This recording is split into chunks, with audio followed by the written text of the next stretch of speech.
Dikisahkan, ada seorang pria yang menghabiskan seluruh hidupnya untuk mengumpulkan harta hingga ia menjadi orang yang sangat kaya raya. Suatu hari, ia duduk bersama putranya lalu berkata, "Anakku, aku memiliki dua permintaan kepadamu. Pertama, jika aku meninggal nanti, pakaikanlah sepasang kaos kaki tua di salah satu kakiku. Kedua, ini adalah sebuah surat.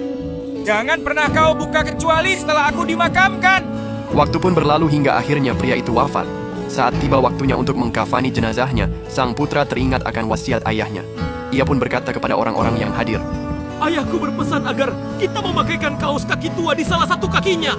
Namun imam yang memimpin pengurusan jenazah berkata, Itu tidak diperbolehkan. Orang yang meninggal hanya boleh dikuburkan dengan kain kafannya saja. Tidak boleh ada benda lain yang disertakan bersamanya. sang putra terus berusaha agar dapat menjalankan wasiat ayahnya, tetapi ia tetap tidak berhasil. Akhirnya pria kaya itu dimakamkan hanya dengan balutan kain kafan. Setelah pemakaman selesai, sang putra membuka surat peninggalan ayahnya. Di dalamnya tertulis kata-kata yang sangat menyentuh. "Wahai anakku, sebagaimana yang telah kau lihat, meskipun aku memiliki begitu banyak harta dan kekayaan, aku bahkan tidak mampu membawa sepasang kaos kaki tua bersamaku ke dalam kubur. Suatu hari nanti, saat kematian menjemputmu, engkau pun tidak akan membawa apapun dari dunia ini selain beberapa meter kain kafan.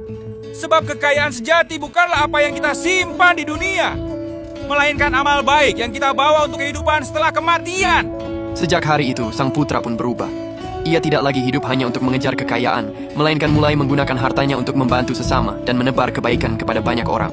Nabi Muhammad Shallallahu Alaihi Wasallam memandangi wajah kakeknya dengan mata berkaca-kaca, sementara Abdul Muthalib terus menggenggam tangan beliau seakan tak ingin melepaskannya. Kemudian dengan napas yang semakin melemah, Abdul Muthalib berkata perlahan, "Sekarang aku bisa mati dengan tenang." Tak lama setelah mengucapkan kalimat itu, Abdul Muthalib pun berpulang kepada Allah. Suasana ruangan itu dipenuhi tangisan. Abu Talib menutup mata ayahnya. Sementara baginda Rasulullah tak mampu menahan air mata saat melepas kepergian sosok yang selama ini begitu menyayanginya, melindunginya, dan menjaganya dalam keadaan apapun hingga akhir hayatnya. Seluruh penduduk Mekah turut berduka. Tangisan dan kesedihan menyelimuti kota itu ketika mereka melepas kepergian Abdul Muthalib, pemimpin Quraisy yang sangat dihormati. Waktu terus berlalu. Muhammad Shallallahu Alaihi Wasallam pun mulai beranjak dewasa. Untuk membantu kehidupan keluarganya, beliau bekerja sebagai penggembala kambing di kota Mekah. Dengan penuh kesabaran, beliau menggiring hewan-hewan ternaknya di tengah panas gurun yang menyengat. Hingga pada suatu hari, baginda Rasulullah melewati sebuah tempat jual beli budak. Di tengah keramaian itu, pandangan beliau tertuju kepada seorang wanita yang sedang diperjualbelikan dengan sangat kasar. Wanita itu adalah Tuwaibah, ibu sepersusuan beliau yang dahulu pernah menyusui Nabi Muhammad saat masih bayi. Suaminya tampak memohon dan menangis karena tak mampu membayar untuk menebus istrinya. Namun orang-orang yang memperjualbelikan budak justru memukul lelaki itu tanpa belas kasihan. Dan orang yang berdiri di balik semua itu adalah Abu Lahab.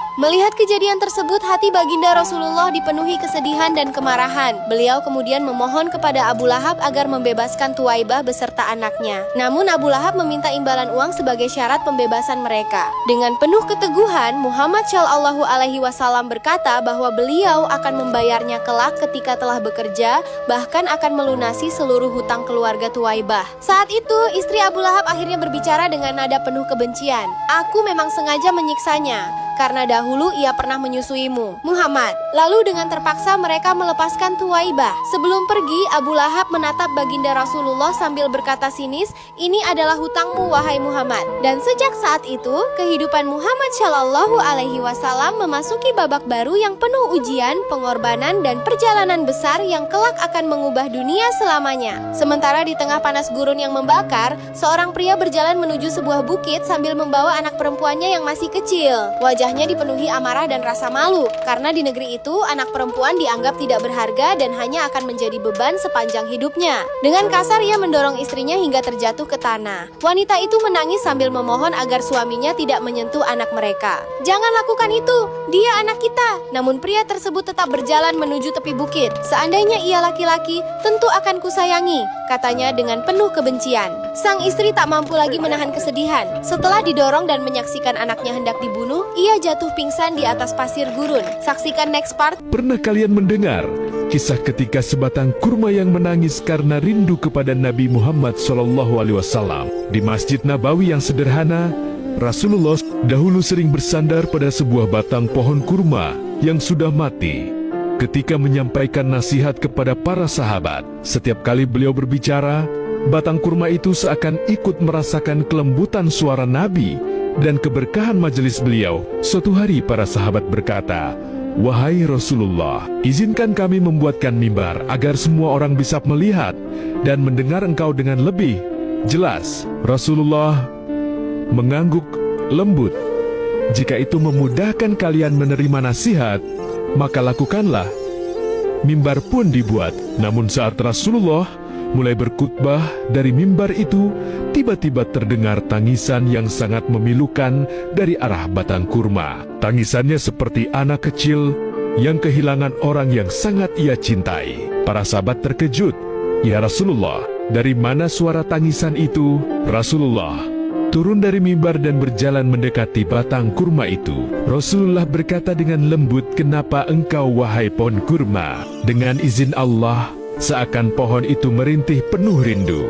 "Wahai Rasulullah, dulu engkau bersandar padaku. Aku dekat denganmu. Kini engkau menjauh. Hatiku merindukanmu. Engkau berpisah denganku hanya 10 langkah dari mimbarku, wahai batang pohon kurma. Tetapi aku tidak sanggup jauh darimu, wahai Rasulullah." Mendengar itu Rasulullah memeluk batang kurma tersebut dengan penuh kasih, seperti seorang ayah menenangkan anaknya yang menangis. Beliau berkata dengan suara yang sangat lembut, "Tenanglah, jangan menangis. Aku tidak melupakanmu." Perlahan, tangisan itu pun berhenti. Rasulullah berkata dengan suara lembut, "Apakah engkau ingin aku tancapkan lagi, wahai pohon kurma di dunia ini?" Pohon kurma menjawab, "Tidak, wahai Rasul. Tapi tancapkan aku di surga, biar aku bisa bersamamu dan selalu dekat denganmu." Masjid menjadi hening. Para sahabat meneteskan air mata karena mereka menyaksikan sendiri. Bahkan sebatang pohon pun tidak sanggup menahan rindu kepada Nabi Muhammad SAW. Apakah kalian merindukannya?